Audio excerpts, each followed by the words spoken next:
Hi, Aries, Sun and Rising. Welcome to your March 2022 Astro Update. It's Rena here. So, there's a lot of emphasis on your 11th and 12th houses. Some people might think that these are two entirely different things. I mean, obviously, they deal with different areas of life, but I can see some continuity with these two houses.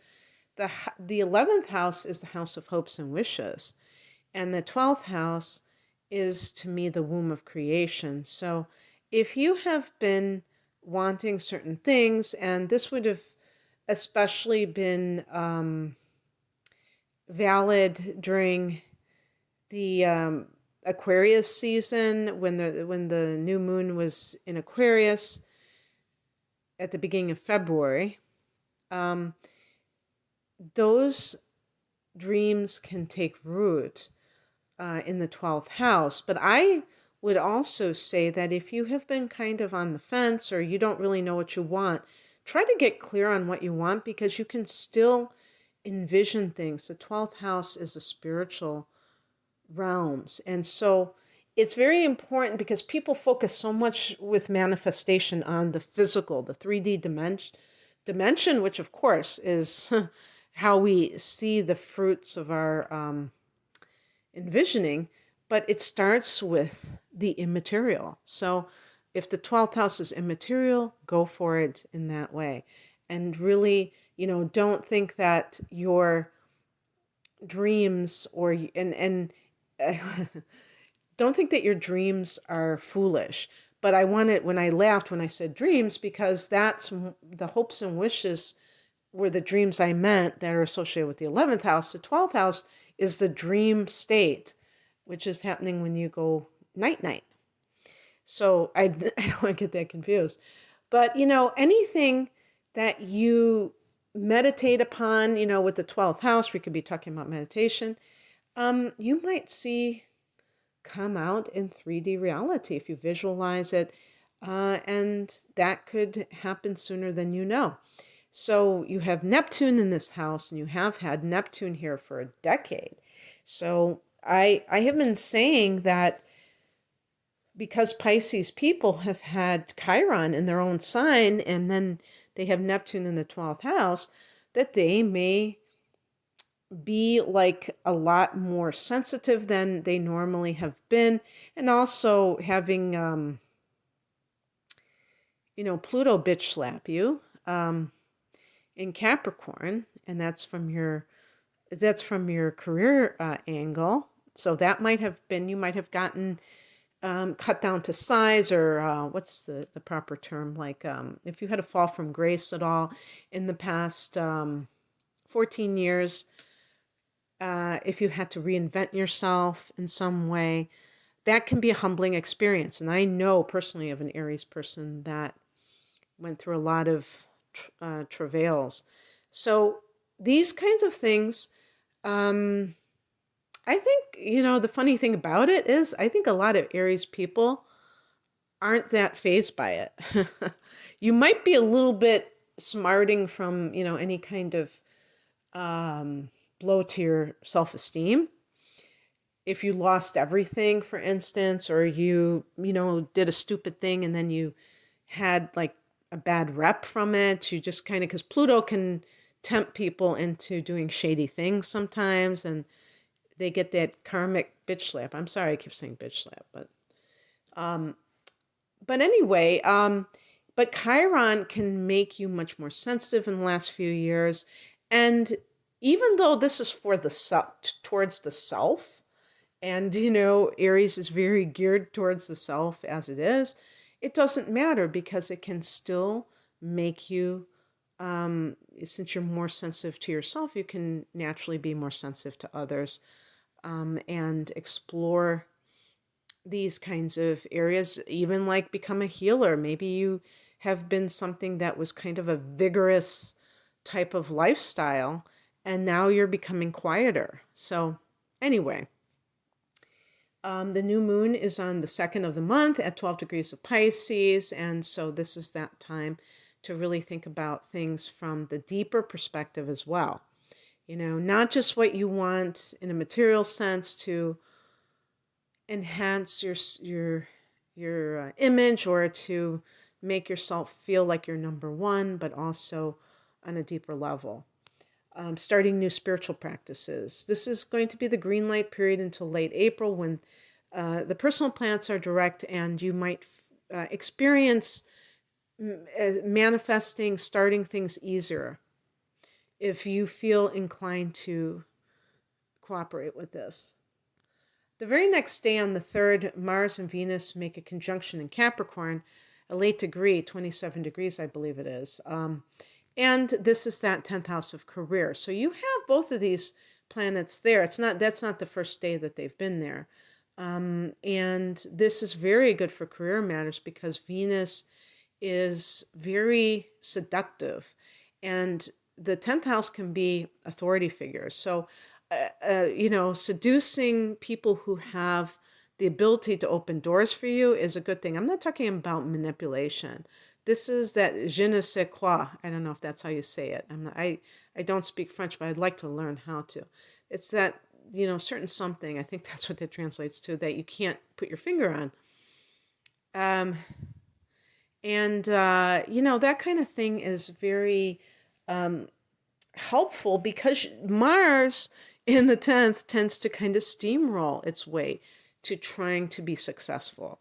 So that can ruffle feathers. People don't like it when you are pushy. And so Aries people sometimes have to learn that the hard way, that when they are in that mode, and a lot of times you might not be because you feel confident, but when you feel kind of insecure, when things aren't going your way, you might be tempted to get a little bit controlling and bossy. And you probably will admit that it's not a popular thing, it's not a good look. And people are going to be less likely to cooperate. Venus can make you have charm and make it more likely. So it can kind of modify that aggressive Mars energy. But the positive side of Mars is having a lot of energy, physical energy. So you might be able to actually make things happen. So then we have a few days later, Venus and Mars both entering Aquarius. And I put down that Mars enters at 222, but that's only on the East Coast. By the way, I woke up this morning and I looked at my phone and it was 555, and I just rolled my eyes, because it's just getting ridiculous these days. And 555 was not something I saw until last year, when we had a 5 universal year. Or is this no, this is a 6. We finally got into a 6 mode. But I'm in a 5 personal year. So maybe that's perfect apropos for me. But yeah, and so 1111, 111, all of that, I've seen 222, but 555 was something that I started seeing right around that time, when it was 2021. So the thing is that this is going to be your 11th house. And by the way, for those who are interested about Venus and Mars traveling together, these are both personal planets, so they have short transits. And Venus has a shorter transit than Mars, like 3.5 weeks, kind of like Mercury. And Mars has I think it's 6 weeks, something like that. But the point is that might even be longer than that, a little bit longer. But the thing is that they do come together sometimes, because one of them may be retrograding, and because the other one is faster or slower, they meet up. These are the divine lovers. So sometimes this can have a romantic influence in the 11th house, or at least that's how I understood it. I assumed that was the case, because they talk about it in terms sometimes of romance, because in the 11th house, this can be meeting someone through friends.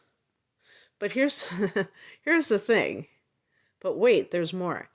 This could be something that has to do with, I think I read somewhere that this can be like a one night stand because there's such kind of a, Mars is associated with lust, physical desire, and Venus is more of the romantic thing, but just that attraction in general. And when they come together, it can be very sudden and, I mean, very like immediate, right? Um, and so in the 11th house, I'm associating it with some kind of a social gathering and things like that. So, you know, Aries, I always call one of the lustier signs. So this may just be par for the course for you, but it might be something you never know where it's like you're attracted physically to that person, but you end up marrying them or living with them for the rest of your life just because you are, that was the way the that spiritually it could get you hooked in was through the physical. So yeah, just keep your eye out for that. And if that has any kind of bearing of fruit that you want, and this can just be a social time in general. And you could be, with Mars here, you could actually be quite aggressively pursuing contacts for some reason. If it's connected with career matters, that could possibly be the case. Mercury is already here until the 9th of the month. So Mercury is communicating with social networks or contracts. And the internet is also part of this, by the way. And then Mercury goes into Pisces on the 9th. And this is that 12th house. And when everything but what I wanted to say. When Mercury is in the 12th, you have to, it's kind of like how I just communicated. It might not be very straightforward in a straightforward manner. So you have to be very careful about how you convey ideas because they may be very inside of your own head, but kind of affected by other dimensions. It can make you maybe more psychic than you typically are. Pay attention to dreams because a dream state may give you information that you're looking for. This can be a time to really study spiritual topics as well. The moon is going to, the full moon is on the 18th of the month. Oh, I should have found out what the name of it is. That's always fun. I wonder if it's the worm moon. The worm moon around the time of the equinox, the spring equinox in the northern hemisphere. Because the full moon names, I think, are really northern hemisphere, especially North America, where I'm from, because of the Native American tribes. But I've heard that that the Europeans did it as well. So it's going to be at 27 degrees of Virgo. So that is the 6th house of health and work. So that might be ending a job. So if you've been like kind of talking to new people, you might be, moving to a new job. So even though it's showing the culmination of something, that could certainly be that you're going to be moving somewhere else, maybe in a totally different profession. But maybe a promotion. That could be what is happening. Full moons can bring out hidden things, in the 6th house being of health. This could be some kind of a health situation that you were unaware of until now, so that you can deal with it. And maybe it was affecting you at a subtle level. And what else? Yeah, I think that's all I want to say about that. And then the astrological new year, which happens to be your solar return period, the 20th of March this year, because it doesn't always fall on the same date. And so this is your birthday season. And I hope that you have a wonderful year. And Mercury goes into the same sector of the first house a week later. So you're going to probably feel very vibrant, maybe like restored, because the sun has been in your 12th house, as has Mercury, and that has maybe been draining to some degree because it's a water house, and I'm a Sagittarian. I'm a fire sign like you guys, and water can put out fire. It can dampen our enthusiasm. So when we have fire transits, we're like ablaze with joy and enthusiasm. So yeah, whenever your birthday is, if your birthday is in March, happy birthday. Be sure to be intentional about it. Aries people are very spontaneous, and that's great. That can be such a blessing in your life because it's almost like this, even if somebody is intuitive, they can still question their intuitive hits, and you just act. And being a cardinal sign like that, and yes, sometimes you might be foolhardy, and you might do something that is against your best interests. But then on the other hand, sometimes just by virtue of acting, you put something into motion and you can build on it, and it gets momentum going, rather than the person who's just has the analysis paralysis and just sitting around thinking, trying to, even like astrologically trying to plan out the exact perfect time for something. That can be a trap. So, that's not contradictory for me to say that.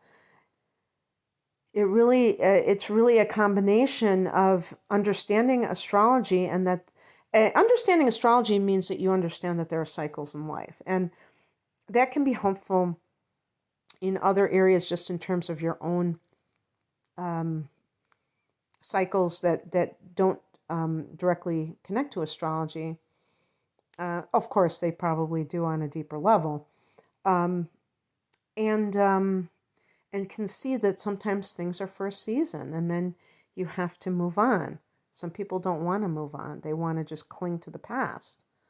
So anyway, I hope that you found this useful. If you would like a private reading, especially if you're having your solar return, or if the sun is crossing over your ascendant, it's a great time to get a deep dive reading because you get analysis of your chart itself, what you came into this lifetime with, your cosmic blueprint, but you also get important transits for the next 12 months that can help you to see what your year, the themes of your year can be like. And just having even like some of the, if you don't, want to see it as like, and that's how I am, like, even though I give dates, I feel like people should just see the bigger picture of like, okay, what does this year kind of symbolize for me in terms of, what kind of things I can look forward to.